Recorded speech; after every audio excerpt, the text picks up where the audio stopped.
Hello everyone, this is the Shaoli podcast and today we're going to recap the episode 4 of Step by Step, the thaibl serie. Let's go!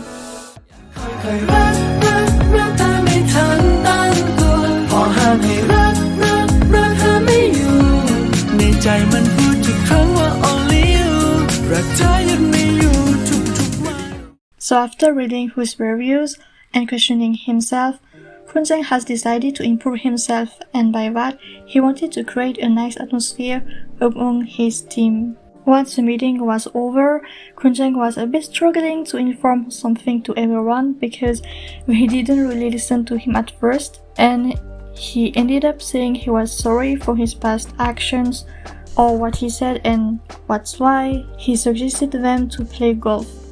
When they heard it, their reactions were hilarious, because I think they mainly expected an outing, and I also think playing golf is mainly for wealthy people, therefore not everyone can afford it. But thanks to Pat, he asked if it would be better to play badminton instead of golf, and everyone was agreed with him, so Kun Jeng ended up to improve his idea. Basically, Pat saved them. Although Kun Jeng was kind to them by letting them enjoy their time outside the office and to play badminton together, he still got criticized by his subordinate, especially by Ping. She always had to say something, nitpicking everything and minding over business, and in this case, it was about Kun Jeng. She didn't understand how he can change like that and wanted to know the real reason behind it. So we can see some moment between colleagues. Oh, by the way, I almost forgot to mention that during the previous meeting, Kun Jeng introduced two other characters, which were Kun Short, a senior marketing executive, and Kun To, his personal assistant. So after the badminton session, Pat had to leave first to take a shower and to change because he had to participate in an auction with Kun Jeng later. But when he arrived in front of a washroom, a message was written on the paper and was left on the door saying, "Don't use the washroom," something like that. And in addition, there was a couple being lovey-dovey, and the young guy said to Pat, "Oh, sorry, the light bulb exploded and we're waiting to fix it." But Pat was trying to go there saying, "No problem, I can take a shower in the dark." And no matter how he tried to go there, the young guy stopped him and almost wanted to fight him or something like that. Luckily, Kun Jeng came in and asked what happened to Pat, so Pat explained the situation, and then Kun Jeng kindly suggested to take a shower at his condo. Pat obviously was reluctant, but he didn't have a choice. When they arrived at the condo, Pat couldn't help but to stare at the huge place, meaning how wealthy Kun Jeng was.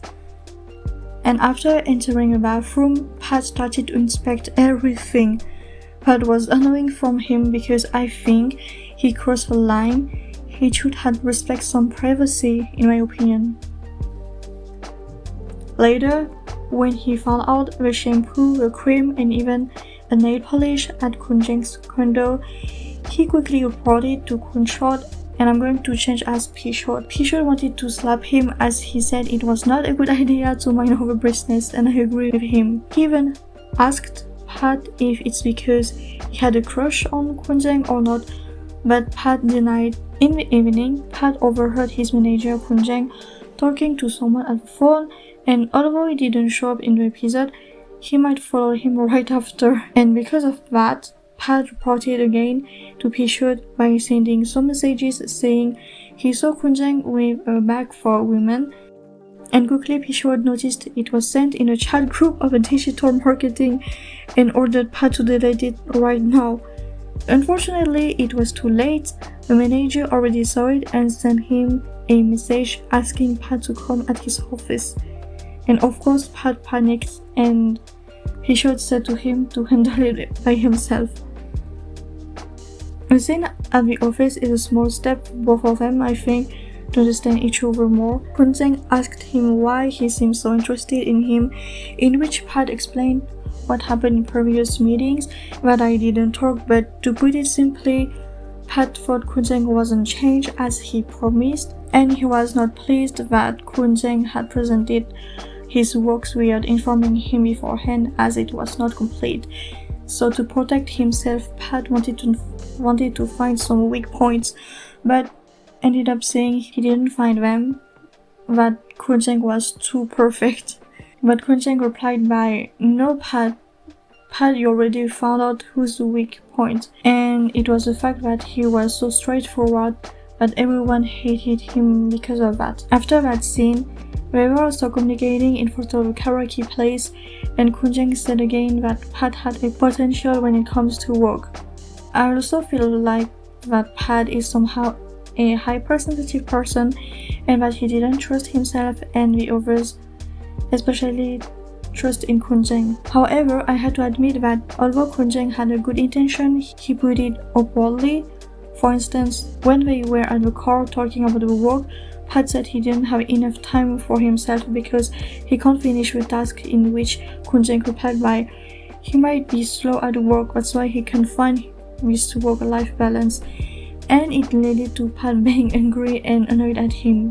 Honestly, I think both of them have to improve themselves. Nevertheless, there was a cute moment such as Pat being so happy like a child after receiving a message from Kun Jeng, approving his fourth project, and Kun Jeng smiled fully when he received his reply. Lastly, the mystery behind whose product at his condo was resolved. It was Jab using them. In addition, Pat discovered after that he's the younger brother of Kun Jeng, and the nail polish belonged to Kun Jeng's niece because at that time Pat had to come to his condo to talk about some work, and it happened that his niece was coming for the lunch. And as for the bag, it was for his mother. The reaction of Pat was funny to see. Okay, I finished it. That's it for today. Personally, I enjoyed this fourth episode, and I'm sorry I didn't talk in details for some side characters, and especially the comeback of Pat's ex named Put. But let's see what's happened in the next episode with my next recap. Bye bye.